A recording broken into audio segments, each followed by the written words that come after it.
everybody, it's Natalie from Nat Supports Autism. Thank you for watching my video and supporting me. Just wanted to talk about a slight issue. So I noticed how comments are turned off and I can't really figure out why. So I'm going to contact YouTube and fix that problem. Sorry if you can't comment until I get it fixed. I may do a live stream so you can ask questions until I get that fixed. Anyway, so just wanted to clarify that, and please continue to support me, like, comment, subscribe. Obviously you can't comment, but like and subscribe, continue watching my videos. Anyway, today I'm going to be talking about friendship. Now, friendship has always, not friendship itself, but making friends has always been hard for me. I now have a lot of good friends and some close friends, which is good, but it just took a long time. I know, like I said before, I made my first close friend Anna in 7th grade. That was a long time to wait. But she's very special to me. It has a very special place in my heart. I love her. It was hard for me not to talk about all my friends in this video, so I apologize for not talking about everybody. I just didn't really have time. I didn't want to, leave anybody out and hurt someone's feelings, so I decided to talk about Anna. So Anna and I, we used to love to act together. We like going out to eat and talking and just kind of hanging out and shopping together. It's just really fun. I just love being with her. So if Anna, you're watching this video, you're amazing. She's a great friend. Anyway, so it's hard. I've always been kind of lonely. I was always lonely in school until later because it was just hard for me to fit in. And I just, really get along with a lot of people. So I would try to play sports, but I hated it because of eye incoordination and fine motor skills issues. And I tried to play sports once, but no one ever threw me the ball, so I just gave up. And I just was like, I don't really care enough to get better. But it's still kind of frustrating. It was always frustrating, even though I didn't really try to get better, because I wanted to be automatically better so more people would want to play with me and hang out with me. Because I was like, a big thing outside was just playing sports. We also played a lot of Hunger Games. It wasn't really Hunger Games, it was just us hiding in the woods and throwing dodgeballs. It was really funny. We did that in the 7th grade when Hunger Games was a big hit. It's always been hard. From what I understand, it's hard for autistic people to make friends because of social cues and because they have trouble reading social cues, and some have trouble understanding personal space, or they can't really read facial expressions very well. That happens to me.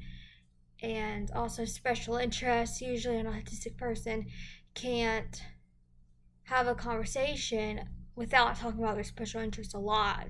Like me with my TV, I cannot help but I have trouble having a conversation and not talking about TV or movies or something like that. So for me personally, if I had a friend who would if I talk too much, just say something. Usually I can catch myself if I'm talking too much. I've learned a lot over the years about eventually you need to stop talking about TV. But sometimes I do talk about it way too long. And just don't get mad at the person if they talk too much about their special interests. They can't read your cues that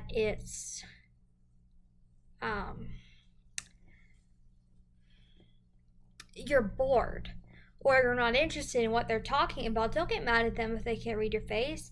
They don't really, they can't understand what you're thinking.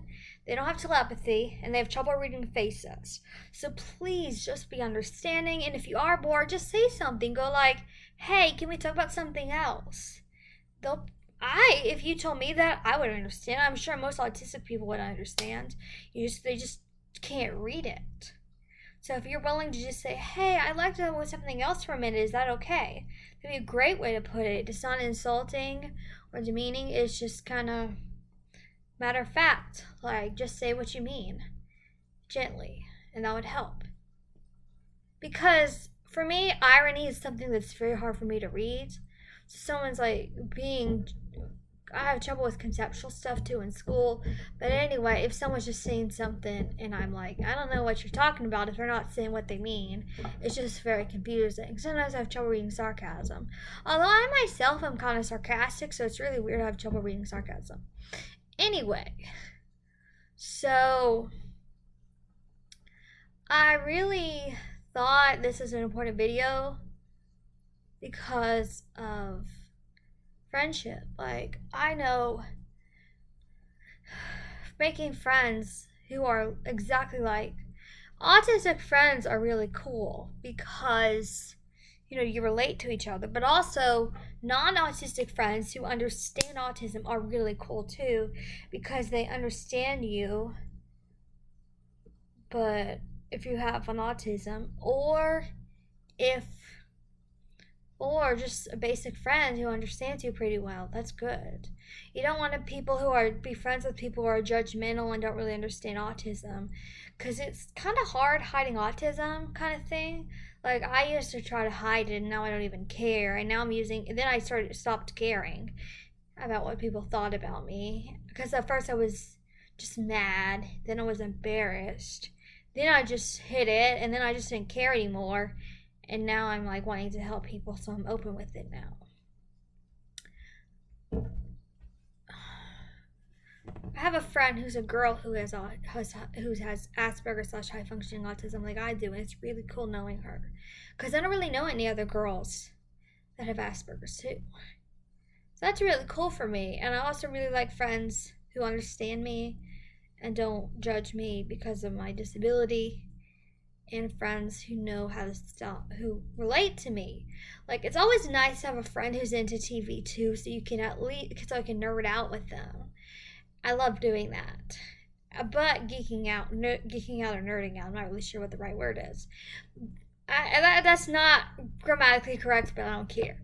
But anyway, it's always fun, but it's also nice to have a deep conversation with someone that's not about TV, so I'd recommend finding friends like that, too, who you can still have regular conversations with, but also finding friends that you have a lot in common so you can geek out together. That's always helped me. Like, if you're into TV like I am,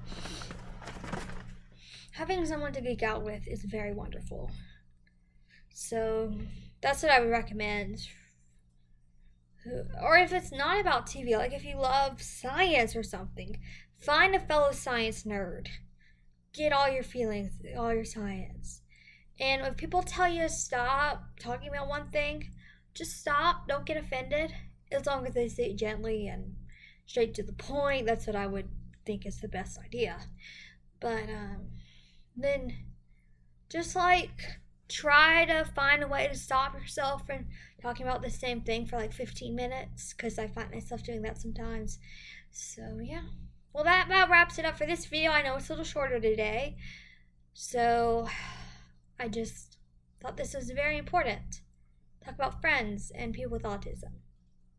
Anyway, thank you. Talk to you soon. I'm hoping to post another video this week, because I'm going to probably be taking next week off, so just wanted to make up for that and post 2 videos. But I should be back the following week.